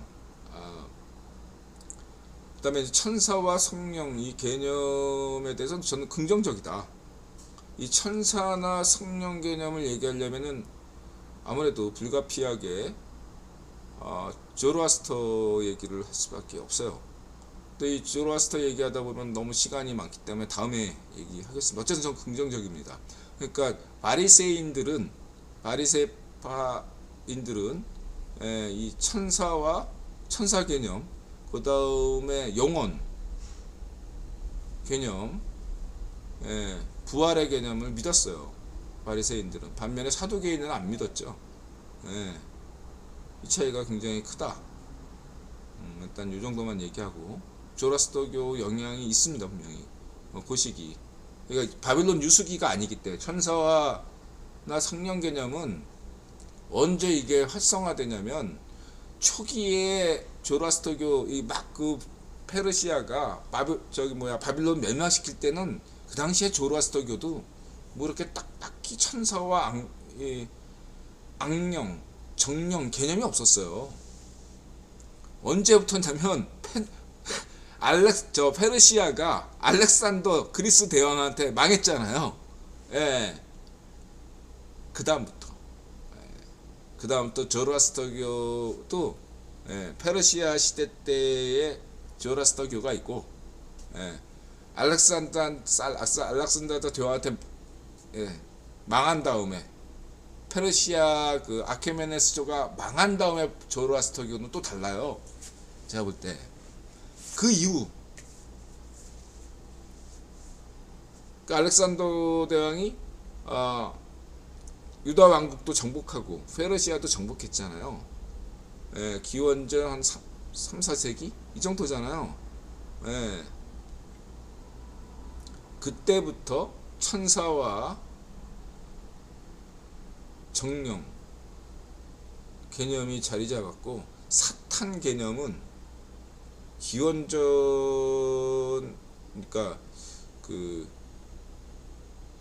예수님 시절부터 사탄이라는 개념이 대략 예수님 이전 한 100년 전, 기원전 1세기 이 정도부터 사탄 개념이 서서히 나온 것 같아요. 그전에는 사탄이 없었어요. 개념이. 루시퍼는 사탄이 아니다고 인들아 강조했죠. 그냥 금성신일 뿐이에요. 루시퍼는. 금성신. 금성 여신 이슈타르를 남성화시킨 게 루시퍼다. 이들들 얘기잖아요. 모든 정통 신학자들, 개신교든 카톨릭이든 구약 이사야든 누구든 금성 여신을, 루시퍼를 사탄이라고 생각 사람이 단 한 명도 없습니다.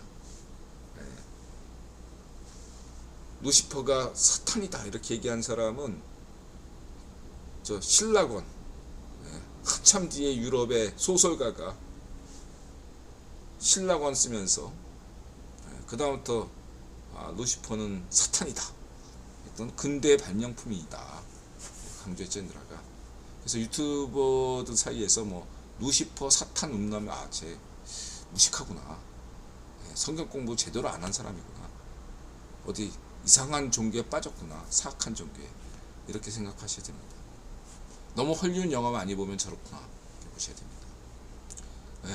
또 칼뱅이든 루터든 어느 정통 신학자건 예외 없이 루시퍼는 사탄이 아니라고 얘기했습니다. 인드라 얘기가 아니라 정통 신학자들이 이렇게 다 얘기했어요. 자, 이렇게 말씀드리고요. 그 다음에 이제 오늘은 이제 요 얘기는 요런 인드라 창세기 문화로는 오늘 방송분은 요까지만 12시네요. 딱 하고 정리하도록 하겠습니다. 인드라의 그 일부 요약은 간단한 겁니다. 인드라는 종교개혁가 느헤미야를 지지하고 느헤미야 마이데니무스, 요세푸스, 그 다음에 스피노자, 아인슈타인, 이스라엘 핑크스타인 이런 노선을 지지하고 있다. 성서 해석과 과학의 차이가 있다면 성서 해석을 다시 해야 된다. 다시 말하면 인드라는 현재 입장이 이렇지만 만약에 느헤미야가 아니라 뭐 에스라가 썼다 이런 어떤 결정적인 증거가 나오면 저는 언제든지 수정할 수 있다 이거죠. 과학이 앞서니까. 무슨 고고학적 발굴로 딱 보니까 뭔 소리냐, 기원전 10세기에 솔로몬 궁전이 발견됐다더라 뭐 이런 식으로 저는 얼마든지 인정할 수 있다 이거예요. 다만 여호수아 같은 경우는 아마 요시야 왕 때, 그때가 남유대 왕국의 전성기가 요시야 왕 때거든요. 그 요시야 왕 때 활약한 장군이었다. 여호수아가 예전에 활약한 게 아니라 기원전 1300년 뭐 이런 시기에 활약한 게 아니라 요시야 왕 때 활약한 사람이 여호수아다.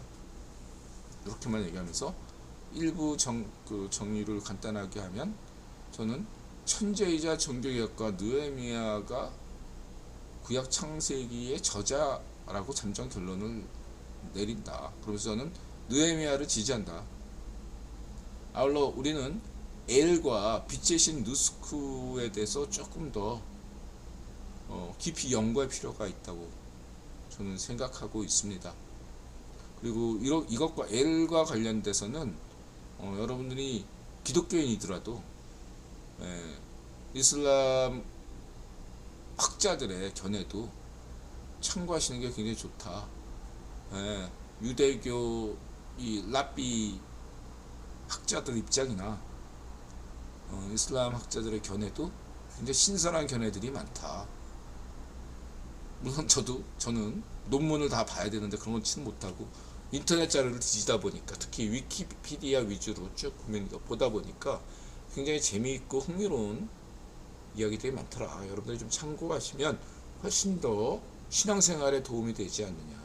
그래서 그렇게 보고 저는 이러한 것들을 더 알면 알수록 저는 개인적으로 저의 상대 진리자 헛소리일 뿐인지 몰라도 예수님에 대한 기독교인이 아니지만 예수님에 대한 훨씬 더 믿음이 강화되고 있다.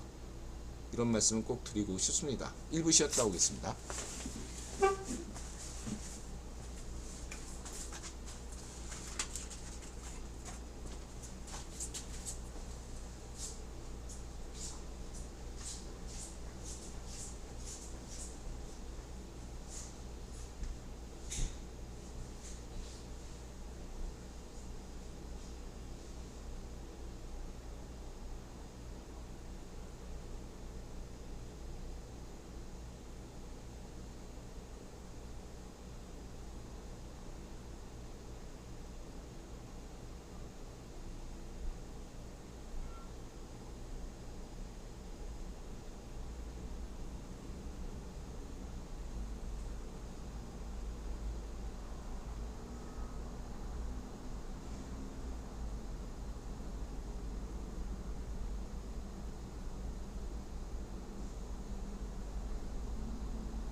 예, 꼭 일부 제가 결론을 내린다는 걸 깜빡하고,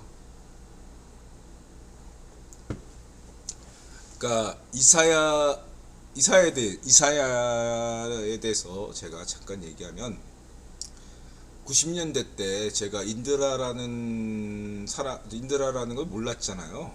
네, 꿈에서 보고 인드라를 아이디를 쓴 것처럼, 어떤 분께서 90년대 인드라 열심히 인터넷에 글을 쓰다 보니까 누가 인드라더러 이사야를 닮았대.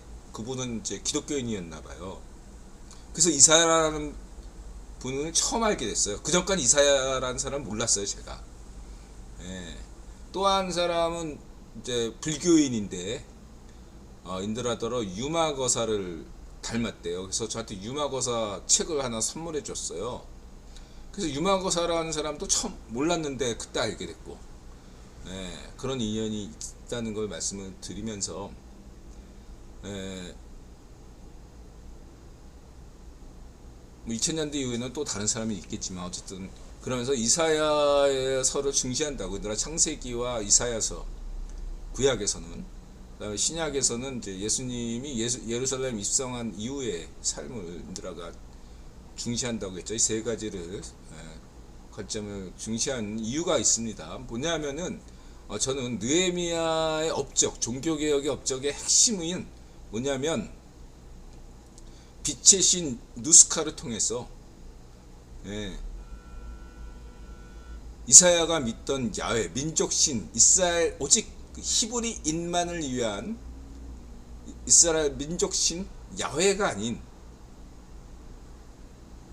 보편적 인류를 향한, 인류에게 열려인 신으로, 그래서 엘이죠. 엘로 가는, 엘을 야훼가 흡수한 게 아니라, 그건 관점이 이사야의 입장이에요. 예. 엘도 아니고 바알도 아니고 오직 야훼다. 이게 이사야의 입장이에요. 민족신으로서의 이사야, 민족신으로서의 야훼가 이사야 39장까지 얘기해요. 제가 부족하나마 공부한 바로는. 반면에 40장부터 66장까지는 그거는 이사야가 얘기한 게 아니고 이사야 입을 통해서 느헤미야가 편집한 겁니다. 느헤미야의 이야기예요.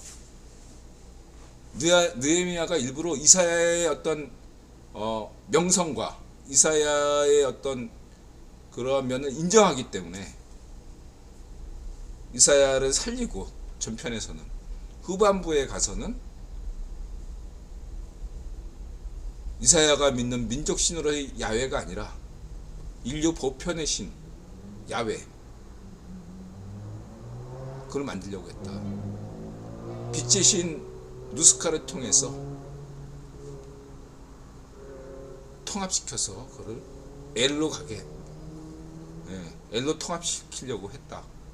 유일신 개념을 만든 거죠. 실질적으로 유대 일신교는 이사야가 만든 게 아니고 저는 느헤미야가 만들었다고 생각합니다. 그럼 원래 세계 최초의 유일신 개념은 조라스터 아니냐, 이렇게 얘기할 수 있어요. 뭐 공식적으로는 그렇습니다. 조라스터교가 세계 최초의 유일신 개념을 만든 종교예요. 현대인들아 강조했지만 저는 그 조라스터교의 마귀, 사제들을 마귀라고 하거든요. 마귀. 이 동방박사입니다.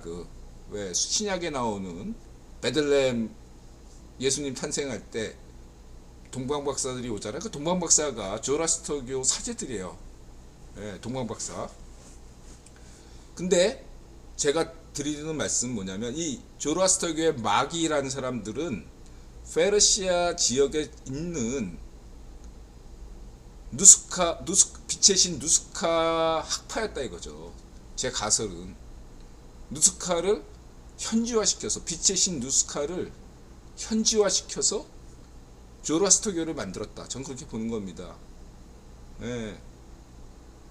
저는 페르시아의 조라스터교는 아무리 잘 쳐줘야 7세기, 6세기 이 시기에 만들어졌다고 저는 봐요. 그 이전에는 없어요. 제가 생각하기엔. 예. 다시 말해서 빛의 신 누스카가 워낙 인기가 많으니까 그게 하람 평원에서부터 시작해서 페르시아까지 쫙 퍼졌는데, 아시리아 제국은 물론이고 바빌론까지, 그때 페르시아식으로 현지화시킨 게 조로아스터교고, 빛의 신을 현지화시킨 게 느헤미야의 야훼 개념이다. 유일신 개념이다. 목표는 이스라엘 민족신으로서의 야훼가 아니라 인류 보편적 개념으로서의 야훼다. 그래서 오늘날 바리새 랍비 유대교는 입장이 현재 느헤미야하고 입장이 같아요. 예.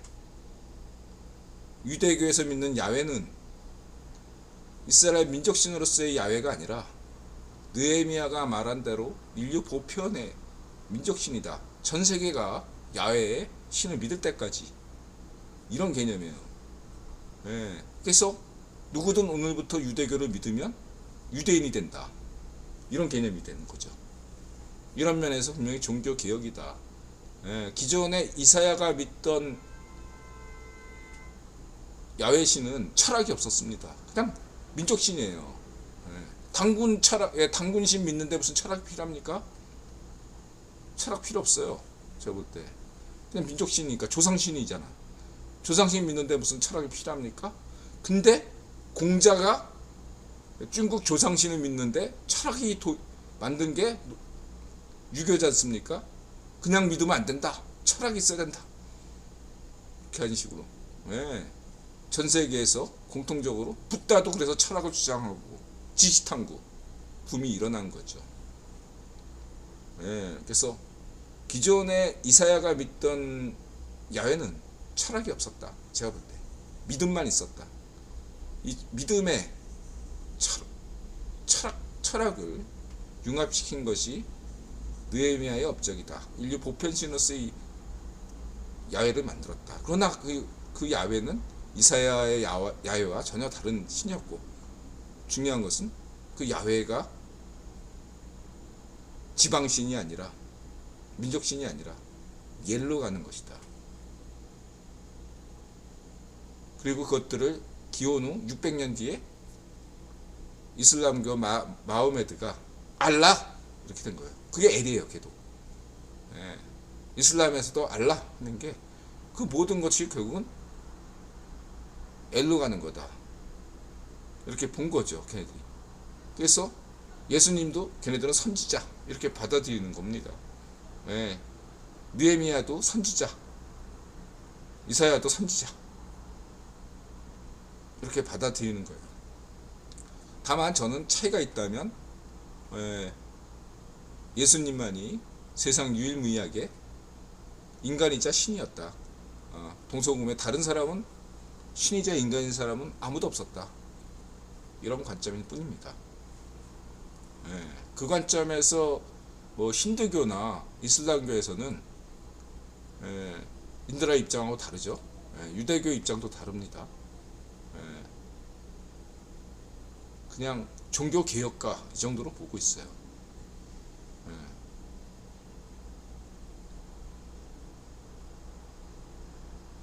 그냥 예언자, 이사야 같은 사람 예언자 정도죠. 다. 이 힌두교에서도 예수님을 뭐 신이다 이렇게 얘기할 때 그 신은 그냥 여러 그 인격신 중에 하나. 인드라처럼 그렇게 예수님을 신이자 인간이다 이렇게 생각하지는 않습니다. 그 차이가 있을 뿐이죠. 이렇게 정리하고, 그래서 이것은 또 인드라가 강조했지만 나중에 한참 뒤에 얘기하겠죠. 청세기 문화론 마지막에 얘기하겠지만 예수님의 그러한 것은 또 다른 종교 혁명이었다.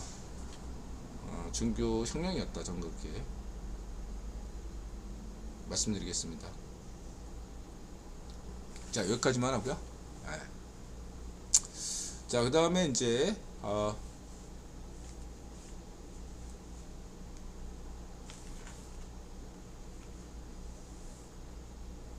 그리고 이제 2부 결정권에 대해서는 좀 더 자세하게 나중에 더 얘기할 수 있겠다 생각합니다. 예. 그다음에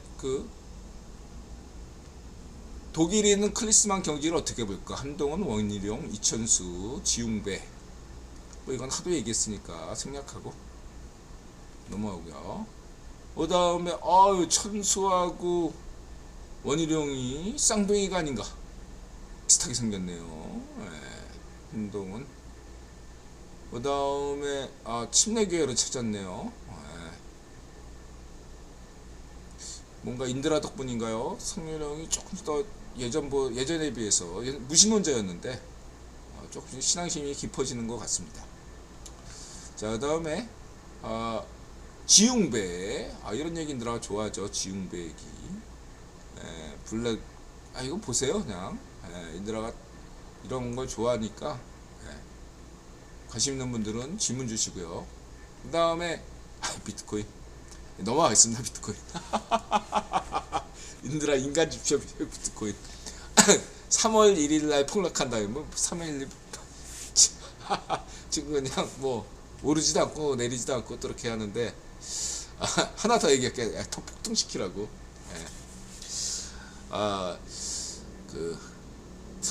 럼프 응원하는 의미에서 3월 5일 슈퍼 화요일이라고 하잖아요. 슈퍼 화요일 날이 거의 확정된다고 할 수 있겠어요.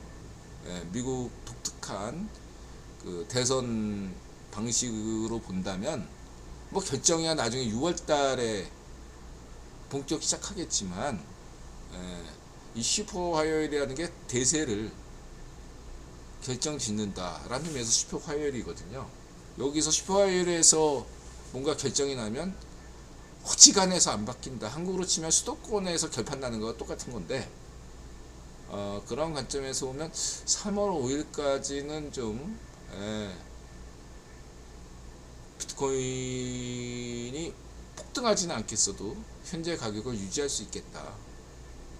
3월 5일까지는 일단 그렇게 또 말도 안 되는 전망을 해봅니다.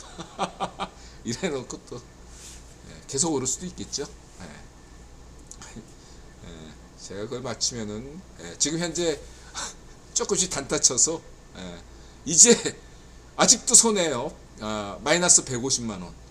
또 그새 한 5일 동안 단타 쳐가지고 50만원을 복구해서 지금은요 아무거나 사도 다 올라.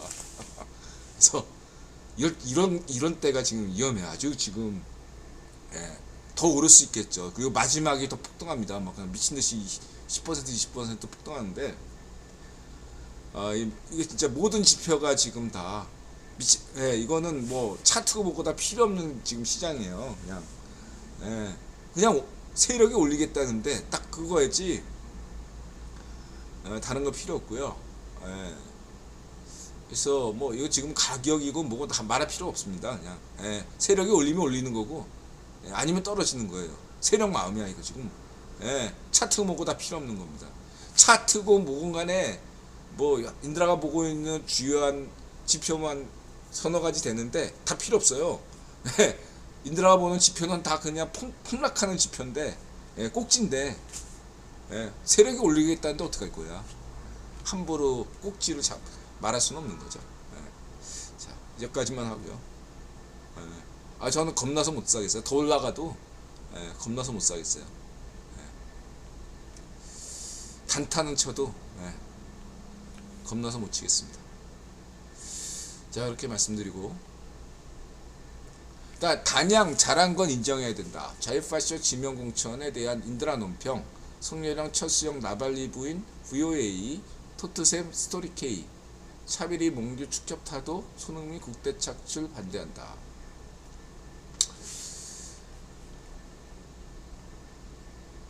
하나 더 얘기했다면 지금 금리 인하 시기긴 하지만은 연준이 3월부터 좀 돈줄을 좀 인드라 중요한 것은 금리 인하 인상이 아니라 항상 얘기했죠. 통화량. 여러분 통화량을 3월 내일 모레부터 다른 건 체크할 필요가 없어요. 다 무시해도 돼. 금리 다 필요 없고 오직 연준 통화량이 늘어나냐, 줄어드느냐, 요거만 보세요. 그게 유일한 지표가 될 것 같네요. 자, 이렇게 말씀드리고, 그거를 뭐 연준 거기서야 확인이 안 되죠. 예. 뭐 어디서 확인해야 되냐? 달러 인덱스밖에 없죠. 예, 달러 인덱스만 보세요. 예. 통화량이 늘리고 줄이면은 어디가 가장 큰 영향을 받냐면 달러 인덱스가 가장 큰 영향을 받습니다. 이 달러 인덱스 동향만 보시면 되겠다. 그래서 달러 인덱스가 안정적이면 투자 여전히 해도 된다, 이렇게 볼 수 있고요. 자, 그 다음에 이제 단양이라는 데를 이런 역사가 있군요. 잘 봤습니다. 그 다음에 그 좌이프아시죠 심용 공천에 대해서 뭐 이렇게 정쟁 관점에서 뭐 얘기하는데, 하위 10%뭐 지명이가 공천한 애들도 마찬가지긴 하지만, 그렇다고 그 지명이한테 공천에서 떨어져가지고 탈당하는 애들은 뭐 제대로 된 애들입니까? 제가 볼 때 뭐 듣보잡이어가지고 잘 모르는, 대부분 듣보잡이어서 저는 관심도 없는 애인데, 일부 인드라가 희미하게 이름을 기억하는 애들을 딱 보니까 다 깜빵갈 애들이잖아. 예전에 공천이 받는 게 중요한 게 아니라 다 깜빵에 보낼 놈들을 공천 탈락시킨 거 아니에요. 잘한 건 잘했다고 얘기해야 될 거 아니야. 이런 애도 국회의원 시키면 안 되죠. 정당 지지를 떠나서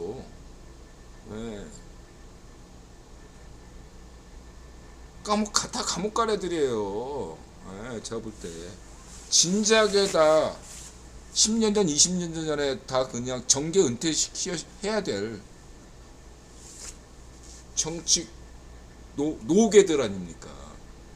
국힘당이었으면 10년 전에 입니다. 이제 김문수 경기도 전지사 정치 안 하잖아요. 김문수와 같이 놀던 애들이 아직까지도 쌩 지랄 떨고 있어요. 감옥 가세요. 국회의원 될 생각하지 말고 잘한 건 잘했다고 얘기하지. 뭐 지명이 공천하고는 별개지. 잘한 건 잘했다. 계속 잘해라. 이렇게 저는 요것만큼은 응원하고 싶습니다. 지명이를 잘 떨어뜨렸다. 그리고 국민들은 외면할 사람들은 철저하게 외면해야 됩니다.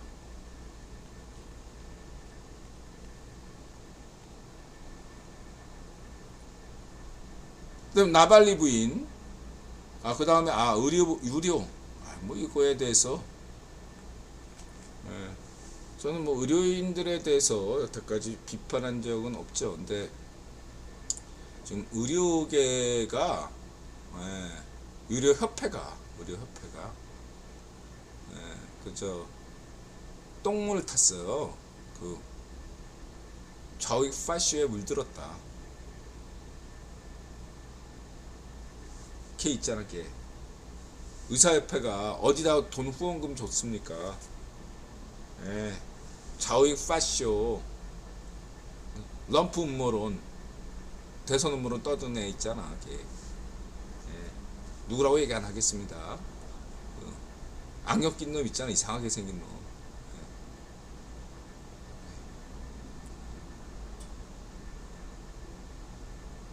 그 친구에 대해서는 악감정은 없어요.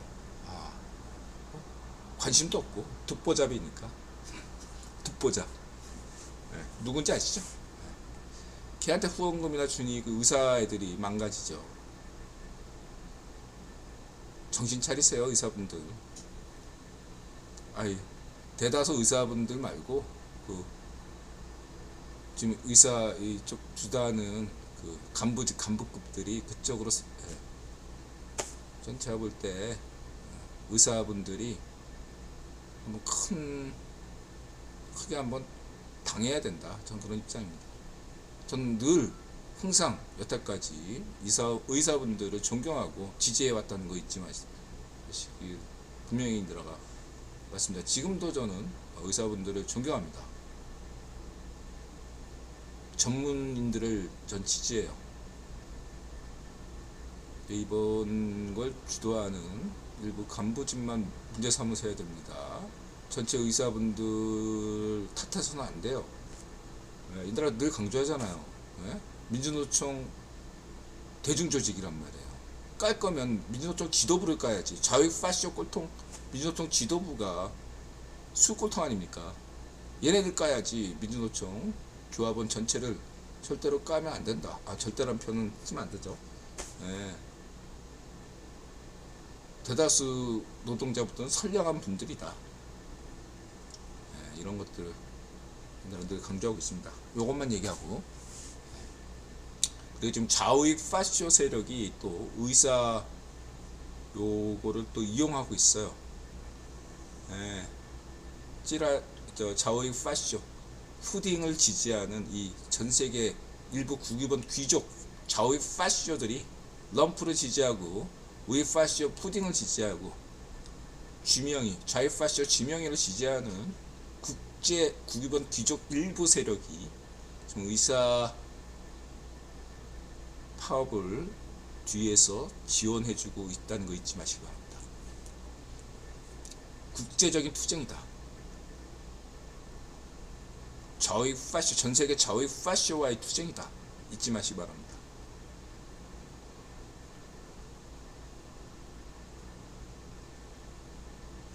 그래서 저는 성렬형과 철수형 입장을 지지한다. 나발리 부인 투쟁 지지합니다. 나발리 기념식이 있었죠. 저는 나발리를 지지하는 러시아 자유시민들을 지지합니다. 나발리 부인을 지지하고요. 나발리 가족을 지지합니다. 나발리 부인이 남편의 유지를 받들어서 이어서 러시아인들을 위해서 앞으로 더 많은 큰 일을 하시길 바라고 나발리의 죽음을 진심으로 애도합니다. 전세계 자유시민들과 함께 애도하겠습니다. 전세계 좌우파들은 나발리를 지지합니다. 나발리를 죽인 자는 누굽니까? 푸딩입니다. 우익파시오 푸딩입니다. 우익파시오 푸딩이 제거되지 않는 한 우크라이나 침략전쟁은 끝나지 않을 것입니다. 역사가 그것을 입증하였습니다. 전세계 인류가 우크라이나 침략전쟁을 진정으로 막고 휴전하고 진정으로 끝내고 싶다면 말로만 하지 말고 우리 파시오 푸딩을 제거하는데 한뜻으로 힘을 모아가야 될 것입니다. 눈앞에 보이는 알량한 이익을 위해서 우리 파시오 푸딩이나 좌익 괴뢰 파시오 반쪽 정언이나 좌익 파시오 지명이 따위와 같이 놀아난다면 다음 차례는 당신이다 라고 단언할 수 있겠습니다.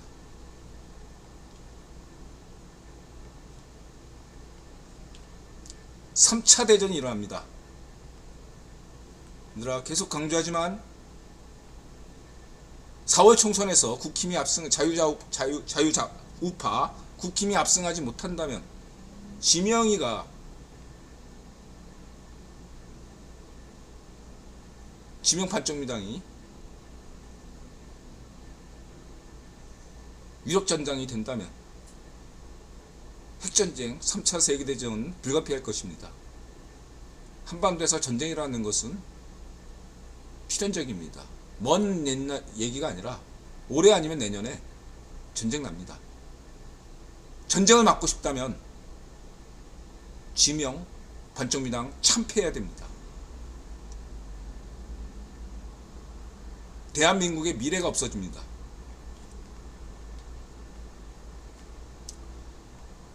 나발리 부인 텔레그래프 DW CNN 김길선 더 키프네스 메이트리 TV 생물도감 이천수 레이진 슈퍼와일 우크라이나 피원 하모니. 이 친구는 항상 재밌는 친구죠. 항상 고양이송 고양이의 이러한 음을 따서 발음을 따서 항상 노래를 만드는데 굉장히 흥미롭고 재미있는 친구예요. 좋습니다. 예. 귀여워요 고양이. 메이트리 항상 또 좋아하죠 인드라가. 피오나 하모니 처음 들었어요. 우크라이나 커버 댄스 팀에서 갑자기 두 팀이나 이렇게 커버 댄스가 나와서 피오나 하모니가 처음 들어봐서 뭐지 하고 딱 봤는데 괜찮네요. 예. 예. 뭔가 2024년에 새로운 트렌드, K-팝에서 새로운 트렌드를 기대할 수 있겠다. 이렇게 기대주다, 유망주다 이렇게 평가하고 싶네요. 계속 지켜보겠습니다. 피언 하모니 좋아요. 느낌이 좋습니다. 자, 그렇고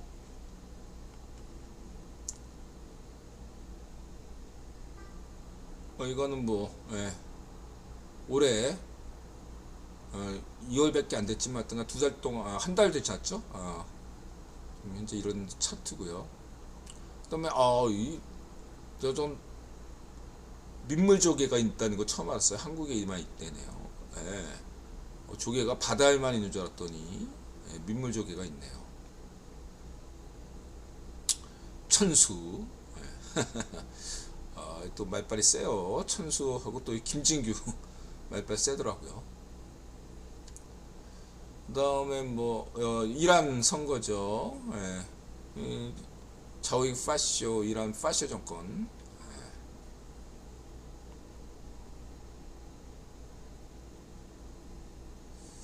나발리 기념 장례식 보시면 되고, 그 다음에 레이진, 또 미네소타 하면 또 한국전쟁에 참전한 군인이 많죠. 여기에 귀한 자료들이 많군요. 잘 봤고요. 그 다음 김길진, 김길선 누님, 신의주 학생운동, 한국전쟁, 그 다음에 아까 얘기했던 슈퍼오일, 이런 시스템. 자, 10시 32분 질문 받겠습니다.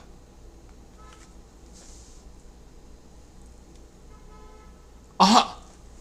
각도님, AOA가 만들었어요?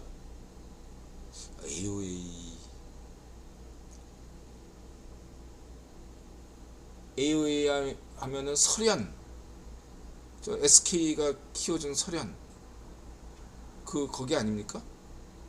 AOA 맞나? 설현이 AOA죠?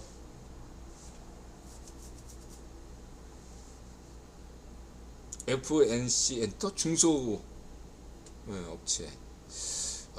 지켜봐야 되겠네요. 요즘 중소업체도 인드라가 강조했잖아요. 그거. 그러니까 유명한 뭐 하이브나 하이브로 돈 100만원 벌었지만 그 진영이나 요렇게 세 군데만 있으면 안 된다. 네 군데 SM. 전 얘기했잖아. 프리미어 리그처럼 이 20개 정도는 나와야 된다. 20개. 그래야지 한국의 K-팝 산업이 진짜로 지속 가능하게진다. 저는 그렇게 생각합니다. 중소 음반 업체들이, 연예 기획사들이 더 많이 능력 있는 데들이 더 많이 나와야 된다고 저는 생각하고 있습니다. 긍정적이라고 봅니다. 자, 이렇게 말씀드리고 지켜봐야 되겠습니다. 근데 AOA가 막 이렇게 나중에 이렇게 찢어지는 거 보면 또 그렇게 어떻게 되지? 알 수가 없네요. 그리고 중요한 게 이 남자 그룹을 남도를 믿는다는 것도 지금 쉽지가 않은 결정인데 어떻게 될지 지켜보겠습니다. 또 질문 주실 분. 34분. FT 아일랜드도 이쪽에. 얘는 뭐 락그룹 아닙니까? 별로 안 떴잖아. 어쨌든 저는 대중 얘기는 이 정도 하고. 자, 여기까지입니다. 자, 질문 주실 분 없으면 제가 마지막 인사 해주시고요. 요즘 인드라 같이 일하던 분이 다른 곳으로 스카웃돼서 갔습니다. 그래서 이제 당분간 인드라 지금 혼자 하고 있어요. 혼자 하다 보니까 정신이 하나도 없어요. 살이 좀 빠졌지 않습니까? 막 그냥 그래도 다행히 한가해서 혼자 할 만한데 언제까지 혼자 할지 알 수가 없네요. 자, 고맙습니다. 카시아님 고맙습니다. 다크서클님 고맙습니다. 흑토님 고맙습니다. 바다사우님 고맙습니다. 헤르메티커님 고맙습니다. F님 고맙습니다. 자, 마음을 열고 자세를 낮추고 세상에 감사한다. 마다새 건강하시고 부자 되시고 행복하세요. 건부해